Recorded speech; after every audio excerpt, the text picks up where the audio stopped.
Nosso episódio se inicia uma guerra com nosso piloto chamado Ikki, servindo o exército do Lorde Demônio. Com o planejamento dele, eles rapidamente ganham passagem para dentro do castelo. Sem muita demora, ele chega até a sala principal, oferecendo 3 saídas para o rei do castelo: render-se e entregar seus territórios, tirar sua própria vida ou fugir enquanto ele não vê nada. Mas por ser um guerreiro muito honrado, ele recusa essas ofertas e vai para cima de Ikki, que rapidamente o derrota recitando um feitiço. Ikki dá a ordem para que cuidem de todos os soldados que se renderam no campo. De longe, uma maga observa Ikki, dizendo que sabia que ele tinha potencial. Ikki lança uma barreira mágica em sua sala para o proteger. Ele nos explica que nunca vai se acostumar com esse clima de guerra, já que na verdade é um humano e não um demônio de verdade. Ele explica que foi criado por Homberg, um grande feiticeiro e sábio que cuidou dele desde criança por puro capricho. Ele o ensinou todo o seu conhecimento e, em suas últimas palavras, disse para nunca falar sobre a civilização perdida, pois isso traria desastres. Ele também disse a Ikki que nunca tire o seu manto e sua máscara, pois se sua identidade for revelada, o Lorde Demônio nunca irá perdoá-lo.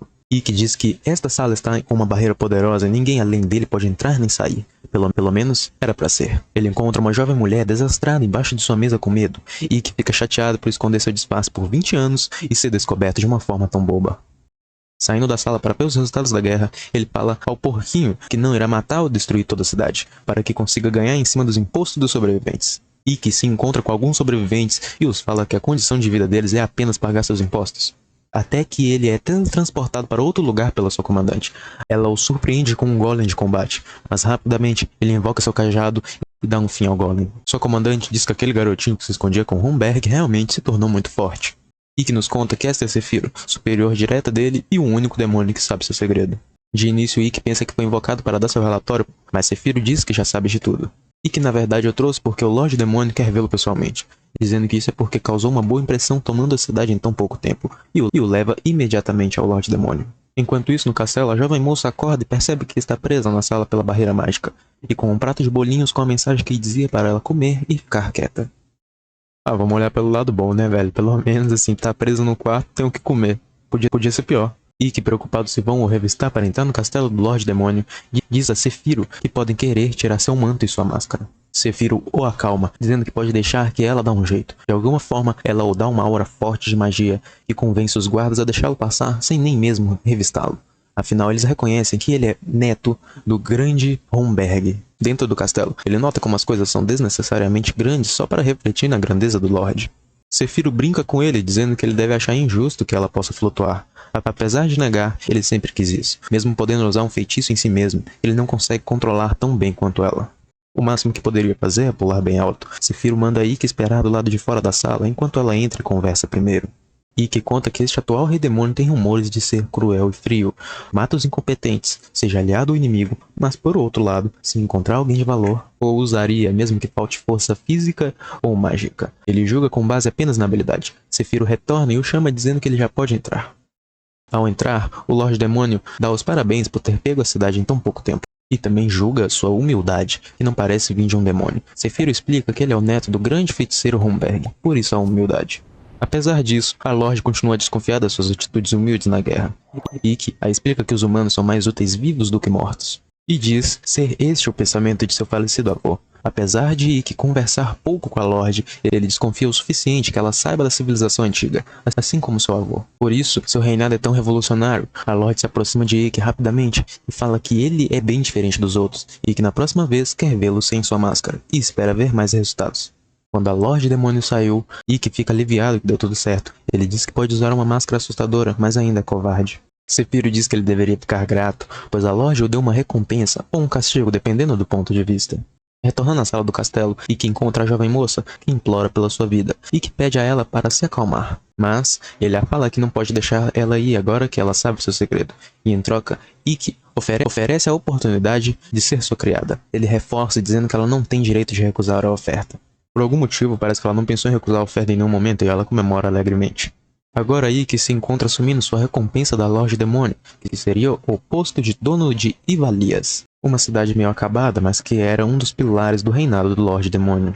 Com esta cidade em mãos, ele tem o objetivo de protegê-la e duplicar seus ganhos ao meio de uma guerra. Como sua primeira ordem, ele ordena que construam muralhas com um prazo de até 1 mês para evitar ataques inimigos, colocando demônios e humanos para trabalhar juntos para assim alcançarem o prazo de 1 mês de forma mais eficaz. Resumindo, o cara meteu o CLT mesmo, botou demônio humano pra trabalhar, forma legalizada, carteira assinada bonitinho e tá até pagando taxas extras pra quem cumprir hora extra, tá ligado? Isso aí não é isso aí. Isso aí é um prefeito. Fazendo isso, ele surpreende a todos, faz até mesmo pensarem que ele será o próximo Lorde Demônio por causa de suas ideias brilhantes que ele tem. Agora, em Rosearia, conhecemos Alistair, líder da Ordem dos Cavaleiros, que foi convocada para retomar as terras de Ivalias pelo seu povo. A cena corta, e vemos a criada de Ikki quase caindo em um golpe de apostas, mas Ikki aparece mostrando a farsa e atira dali, dizendo-a que estão em uma missão para observar o inimigo, e devem evitar chamar a atenção. Isso explica sua mudança nas vestimentas também. Ikki nos conta que os boatos sobre a aliança dos reis parecem ser real, e também nos conta que no passado, quando isso aconteceu, o exército do Lorde teve que recuar por conta dessa aliança, assim gerando sua derrota. Ouvindo isso, sua criada fica preocupada caso o Lorde perca a guerra, já que seria abandonada por Ikki, e que nesse caso iria acabar com as crianças que estavam presas não muito longe dali. Mas Ikki a conforta, dizendo que o atual Lorde é diferente dos outros e não deve se preocupar. No mesmo momento, o golpista aparece tirando satisfação com sua criada por ter estragado seus negócios, e a diz que terá que pagar por isso com dinheiro ou até mesmo com o seu corpo. Como não havia ninguém por perto, e que decide usar sua magia para os imobilizar e arrancar algumas informações sobre os boatos. Com isso, Ikki consegue descobrir que o exército de Roséria planeja derrotar o Lorde antes que a aliança esteja formada, para ganhar mais notoriedade e fama para o reino, e que planejam começar seu ataque pela cidade de Ivalias. Voltando aos seus aposentos, conhecemos a Lilith, perguntando a Ikki por onde ele teria andado, e pergunta quem seria a jovem moça ao seu lado. Logo a criada se apresenta como Sati, a criada de Ikki. Lilith perde o foco totalmente do porquê veio ali e começa a implicar com Sati, dizendo que ela é quem merece ser a criada de Ikki. Um tempo depois, podemos ver o exército de Rosérias preparando para o ataque a Ivalias, mas ao iniciarem o ataque são surpreendidos pelo exército de Ikki, que observa o desenrolar da situação de sua muralha, mas pelo seu excesso de confiança, ele é atingido por um atirador e cai ao chão. Voltando para Rosearia, vemos que a emboscada de Ikki teve sucesso contra a Ordem dos Cavaleiros, e sua líder, Alistair, agora é condenada a ser jogada em uma cela como punição. Voltando para Ivalias, vemos Ikki acordando ao lado de Cefiro, que diz ter salvo sua vida. Ela o explica que curou seu ferimento com sucesso, e o alerta que a Lorde pode suspeitar dele novamente, se continuar não matando os humanos.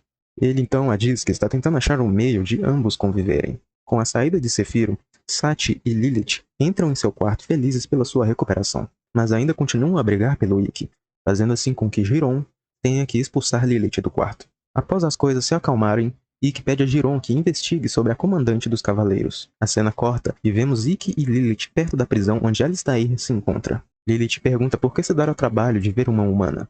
Então ele a revela que quer perguntar uma coisa pessoalmente a Alistair. Se aproximando mais da prisão, Ikki decide que quer fazer tudo em silêncio. Mas Lilith o ignora e passa o caminho todo nocauteando os humanos. Não só como os guardas do lado de fora, como também os guardas do lado de dentro. Mesmo que Ikki a peça para não fazer um banho de sangue desnecessário, ela ainda assim mata todos. Chegando na cela de Alistair, ela tenta atacar Ikki, mas ele rapidamente a imobiliza e a pergunta se enviou algum assassino para o atacar em Ivalias naquele dia. Dito isso, ele faz com que Alistair agora tenha suspeitas se ele é realmente um demônio. Por causa do alarde, todos estão indo para a cela de Alistair, mas para evitar interrupções, ele usa uma magia que acaba deixando alguns soldados muito lentos ao seu redor, com exceção de apenas um, mas aplica uma gravidade extra nele e o derruba da ponte. O chão de Alistair acaba desmoronando, mas ele consegue a salvar a tempo. Depois de tudo, Ikki continua a falar que não é um humano, e refaz sua pergunta a ela. Mas pela sua honra, ela se recusa a dar informações a um demônio, o forçando então a usar uma magia para ler mentes. No mesmo momento, Lilith encontra eles e acaba entendendo tudo errado, pensando que eles estavam dando uns amassos, e fica com ciúmes. Alistair os interrompe na hora de ir embora, os perguntando o que foi essa visita deles. Ikki a diz que só queria respostas, e lendo sua mente, ele já tem tudo o que deseja. Assim, indo embora.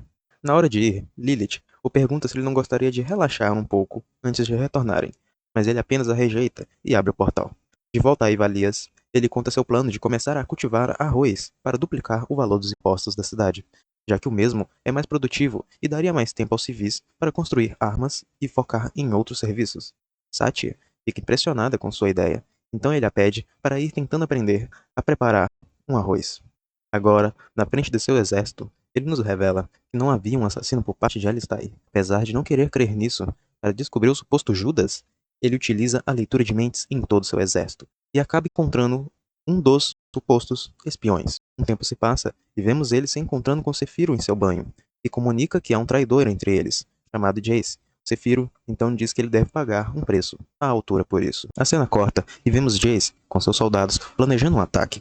Até que Ikki chega ao local de surpresa. Jace então diz que ele parece ter ficado muito descuidado na última batalha, e Ikki o responde dizendo que ficará mais atento a possíveis traidores. Ele entendeu o recado, e como resposta, o pergunta o que fará, já que todo seu exército está ali, e se necessário, o derrotaria Ikki ali mesmo. Dito que todo seu exército estava ali, vemos Sephiroth fazendo uma enorme chuva de meteoros, destruindo tudo, junto ao seu exército de Ikki. Ikki até tenta perguntar se Jace se renderia pacificamente, mas pelo seu orgulho, ele manda seus soldados atacarem Ikki, enquanto ele planeja uma forma de fugir desse caos.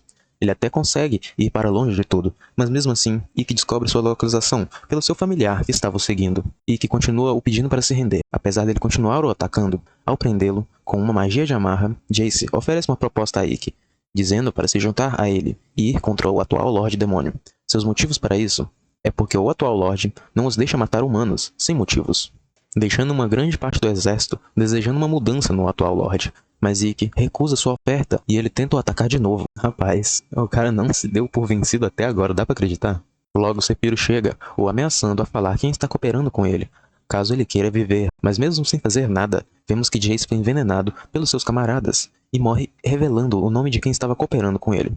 Apesar dele ser um traidor, Ikki sentiu pena dele ao ver seu fim, e se pergunta se isso é o que faz ser humano ainda. Agora, no castelo da Lorde, Sephiroth informa que o traidor é o chefe do 3º batalhão, conhecido como Basteu. Apesar disso, a Lorde também quer ouvir o lado de Basteu, antes de mais nada, que por acaso estava presente na sala, junto a eles. Então Basteu fala que os dois estão tentando o incriminar e mataram Jace como forma de roubar o seu batalhão para eles. A Lorde os fala que quanto mais poder um demônio tiver, mais grande será sua ambição, e diz a Basteu que não vai se deixar enganar pelo seu drama. De acordo com o Código de Leis, ela deveria punir tanto Sephiroth por não garantir a lealdade de seus homens, quanto Basteu pela rebeldia, mas ela não deseja perder 2 comandantes no meio de uma guerra. Mas não podendo ignorar isso, ela os manda duelar, e o vencedor será o dono da verdade. Mais tarde, vemos Sephiroth contando a Ikki que não será um duelo direto. Será um duelo onde ambos terão 50 fantoches, e quem eliminar todos os fantoches do inimigo vence, e quem perder morre no local. Ela acredita que a Lorde fez deste modo para testar as habilidades de comandantes de ambos, e ela o diz que pode nomear substitutos para o duelo, e escolhe Ikki para ir no seu lugar. Apesar da sua vida estar em jogo, ela confia que as habilidades de Ikki já superaram as dela como comandante. No local do duelo, Ikki nos explica que todos os fantoches têm os mesmos status e podem usar armas. Assim, o duelo dependerá apenas das habilidades de comandante. Agora em sua sala, Ikki pergunta a Satie qual a melhor maneira de vencer uma batalha na sua opinião, e ela diz que iria preferir resolver as coisas com uma xícara de chá, mas se não tivesse escolha, ela usaria uma vassoura. Então Ikki a fala que está correta, pois a melhor forma de lutar é poder atacar de longe. Mas ele precisa de algo que seu oponente desconheça, e tem a ideia de fazer armas de fogo, e decide ir até a Sephiroth, com a expectativa que não há nada que ela não possa fazer. Mas chegando lá, ela diz que há coisas que não consegue fazer, ainda mais por nunca ter visto uma arma de fogo. A cena corta, e vemos Basteu recebendo a notícia que o duelo será contra Ikki, e diz que precisará de muitas espadas para seu plano. Mais tarde, vemos Ikki saindo de seu banho, e é surpreendido pela Lorde Demônio. Ela o entrega um pano, e abrindo, vemos que são armas de fogo. Então ela revela que Romberg já havia contado tudo sobre ele, e o diz que apesar de seu poder imenso para o seu desejo de construir um mundo que deseja nesta terra, ela terá que ter muitas pessoas a servindo, e pergunta a Ikki se ele estará ao seu lado. Ele responde que sim, e ela se retira do local. Cena corta, e vemos Ikki amostrando as armas de fogo e fala que foram preparadas pela Lorde, então ela pede para fazer projéteis de chumbo pequenos o suficiente para usar de munição. E vemos uma mulher chamada Fiorentina saindo de uma explosão, dizendo a Ikki que conseguiu fazer a pólvora que tinha pedido. Logo, vemos Ikki em seu duelo contra Basteu, e vemos Basteu dizendo que ele não conseguirá ferir a armadura de seus fantoches, nem por lanças ou flechas, pois foram feitas com o melhor aço, e finaliza dizendo que foi um presente da Lorde. Então, vemos o duelo se iniciando. Ikki perde alguns fantoches de início, se mantendo na defensiva, mas logo vemos os seus fantoches usando armas de fogo, derrubando vários fantoches de Basteu, o levando à derrota. E logo vemos a Lorde ao seu lado, ou dando a opção de tirar sua própria vida ou ser morto por ela. Mas Basteu diz escolher uma opção digna de um demônio, e vemos uma flecha sendo disparada contra ela. Mesmo conseguindo segurar a flecha, ela se explode, e vemos até mesmo a plateia sendo atingida, e Basteu anunciando que será o Lorde de agora em diante. A cena corta e vemos Romberg enfrentando lobos em uma caverna e achando uma criança pequena. Voltando para o duelo, vemos Basteu oferecendo uma oportunidade a Ikki de se juntar a ele, mas Ikki nega e o diz que ele nunca será o Lorde. Dito isto, Basteu dá a ordem para matá-lo, mas felizmente Ikki consegue lutar tranquilamente contra seu exército, conjurando vários feitiços incríveis e fortes contra eles, e voa diretamente a Basteu e o ataca. Mas vemos que Basteu continua a se regenerar após seu ataque, junto ao seu exército, pois todos são mortos-vivos. Ikki continua a derrotar todos, e vemos mais uma flecha explosiva sendo disparada, mas agora em Ikki. Apesar de estar se saindo bem, até mesmo ele tem seu limite para ficar usando magias. Para acelerar as coisas, ele começa a usar magia branca contra os mortos-vivos e todos são desintegrados. Mais uma flecha estava sendo preparada para ser disparada contra Ikki, mas Sephiroth chega e impede a tempo, e vemos todo o seu exército chegando e o dando apoio. E também vemos que a Lorde está viva e vai dar mais uma chance a Basteu, onde se ele derrotar Ikki diretamente, ela poupará sua vida. Então, finalmente, vemos ambos partindo para o mano a mano. Vemos que Basteu tem um poder físico muito forte contra o escudo de Ikki, mas competindo em um ataque de magia, vemos que a magia branca de Ikki supera o seu poder mágico. A cena corta e vemos Ikki iniciando seus estudos com Romberg. Ele o pergunta se existe uma magia para trazer de volta à vida de uma flor murcha. Então ele menciona a magia branca, mas o diz que é difícil demônios usarem, pois ao contrário de outras magias, ela extrai seu poder de um coração puro, que se preocupa com os outros, e o diz que ele até pode conseguir por ser humano, mas essa magia é mais aterrorizante do que qualquer outra arma para os demônios, então mesmo que aprenda, ninguém ao seu redor pode saber. De volta ao duelo, vemos Ikki dizendo a Basteu que se tornar um Lorde é uma ambição muito grande para ele, e não perdoará seus atos de traição. Basteu fica indignado com suas palavras e o ataca, mas Ikki usa sua magia branca e o finaliza. Então vemos Ikki perguntando a Sephiroth se isso tudo fazia parte de seu plano, mas logo são interrompidos pela Lorde, dizendo que sem o Basteu não tem ninguém para liderar o terceiro batalhão, então Ikki terá que assumir a responsabilidade, assim se despedindo. E vemos todos reunidos e felizes por Ikki estar bem. Mais tarde, no castelo da Lorde, vemos Sephiroth a pedindo para repensar sobre o que disse a Ikki no duelo. Saindo de lá, vemos Sephiroth surpresa com Ikki por ter deixado a Lorde descobrir sua identidade. Mas logo nos é explicado o que realmente aconteceu no castelo. E vemos Ikki explicando seu ideal de demônios e humanos coexistindo no mesmo mundo e recusando a oferta da Lorde, pois ainda tem muito a aprender com a Sephiroth, mas em troca fará de Ivalias a primeira cidade de demônios e humanos coexistindo juntos.